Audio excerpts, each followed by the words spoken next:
What I put on here now, as you can see in the upper left-hand corner, are 20-period moving averages. We're comparing here the simple moving average and the exponential moving average. The black line is the exponential, the red is the simple.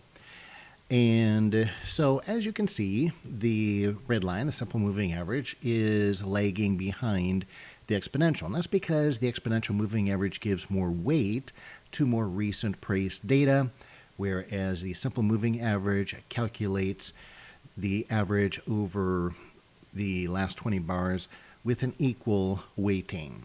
So a lot of people say, well, hey, I want a indicator that's really, really fast. And that can make a lot of sense. You might think that's what you want. But on the other hand, there's times when you don't. So for example, here's one of those times. And if you're using it for trend, for example, and that's how moving averages are often used, is for trend, is you could say, great, okay, let's look for a move to the downside. So here we get the black line moving down, and then we get it moving up a little bit because it's so fast. But does the market continue moving down? Yes. So actually, in this particular case, the red line, the simple moving average, would provide us a better trend signal, better trend indication, because it is slower. And by the way, that actually fits the definition of the word trend, because trend, by definition, I'm referring to Webster's dictionary here, is the extended general direction of the market. So that's the first thing I want to share with you, is that if you're going to use a moving average for trend, then you don't want to use one that is too fast, because you will not be measuring trend by definition. So, and this also is one of the reasons why you may want to use a more lagging indicator as well, because it will keep you into trends longer. The faster indicator will get you out sooner, and not always when you want to get out. So one of the problems people have is they say, hey, Barry, I get into trades and I have a hard time staying in them for the full move. Well, perhaps one of the reasons is you're using too fast of an indicator, thinking you want a really fast indicator. And that can be appropriate in certain situations, but for staying into a long-term move, it is not appropriate. It's not a good tool for that particular purpose. Now I've added the whole moving average. And there are some exotic moving averages out there that you could use.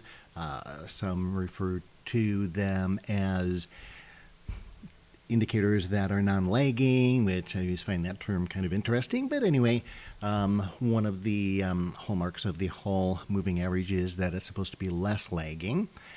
And again, you know, when you do this, then you're going to run into problems for trends. Now, you might be able to use them for other purposes, though. So let's talk about that.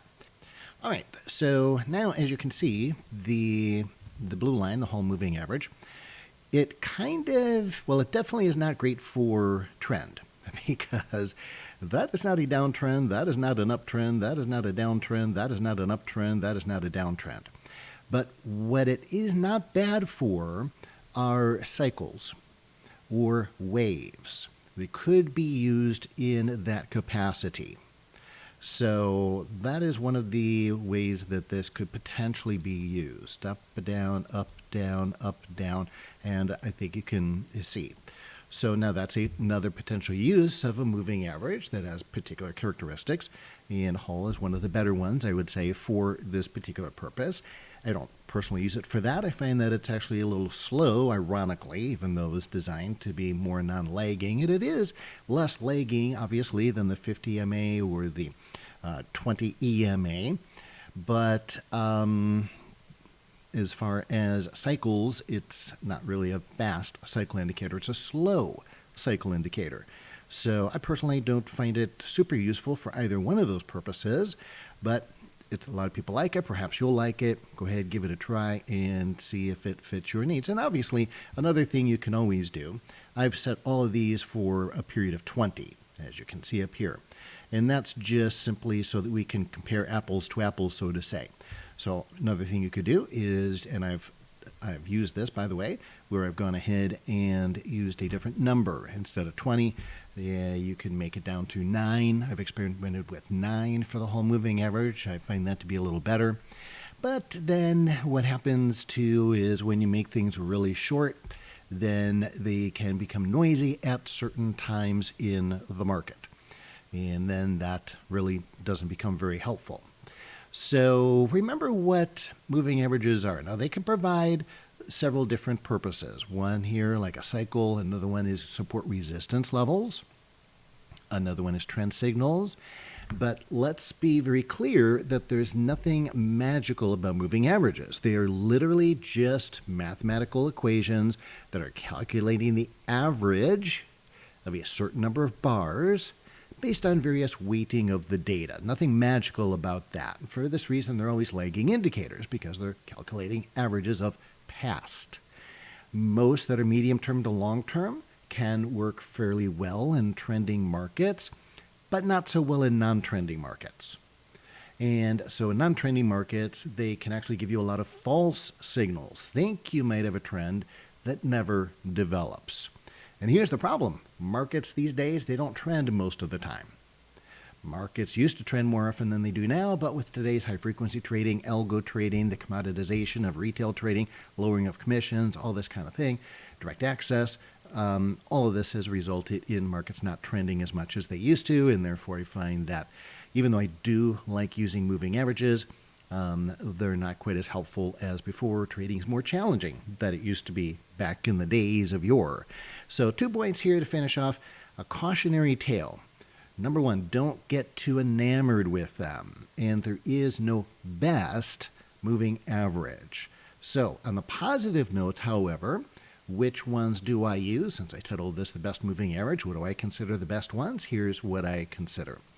So first of all, I feel that they do have merit, and I do use them purely as a self-fulfilling prophecy. In other words, the moving averages that I use are the ones that most people use. And therefore, if the masses in the market are looking at those moving averages, they're going to respond to them. Nothing magical about that, right? That's just mass psychology. That's all it is. Now, a lot of people say to me, they dismiss it, and they say, well, it's just the self-fulfilling prophecy. Well, don't say just self-fulfilling prophecy. Why do you think markets move? Based on people's perceptions. And so if a lot of people see the same thing, such as moving averages, then yeah, they're going to respond to it. That's what make market move. So it's not a just, it's of course, that's why. All right. So that's an important thing to acknowledge, first of all. And then, of course, the second part of that is, well, if that's true, then what are the most commonly used moving averages? The 3 most common moving averages that are used on daily, weekly, and monthly charts, I want to qualify that, are the 50-period simple moving average, the 100-period simple moving average, and the 200-period simple moving average. And so here they are. And again, moving averages are not just used for trend. So the red line, by the way, let me spell these out here. So the red line is the 50, the brown line here is the 100, and the magenta line is the 200. But they are used as support resistance as well. So if you notice, the market comes down here to the 50, bounces off a little bit. Then when it decides to break through the 50, where does it go? It goes to the 100. Comes off the 100, goes back to the 50. Comes back down here, pinballs a little bit. After it breaks through there, it actually drops down to the 200, stops there, comes back to the 50, pauses, gaps through there, through the 100, comes back up, retraces to the 100, and goes back up. And that's the primary way that I use these 3 moving averages is for support resistance. And I find that when the market gets stuck in between them, that it often does pinball, is the term that I use, between them. But I call it dynamic support resistance. Dynamic because these are not just horizontal set prices. They curve, the lines curve and move, and therefore the prices will vary as time moves on. But I find this very, very reliable. I have seen this for years and years and years and years. So hopefully you enjoyed this video, got a little bit out of it. If you did, feel free to leave a comment below, give it a thumbs up, and share it with other good people. It's good to share good things with good people. In addition to this, I do have a very specific trade strategy that I want to share with you. All the details of my rubber band trade strategy. One of my favorite trade setups that I take all the time. To this day, it still works. Been working for, well, decades actually. And I'm happy to share with you all the rules, the entries, the exits, all the details of it. It's about a 26-minute video that I will give you absolutely free. Just go ahead and click on the link in the top right-hand corner of this video or the link in the description below. And as soon as you do that, I will email to you the rubber band trade strategy.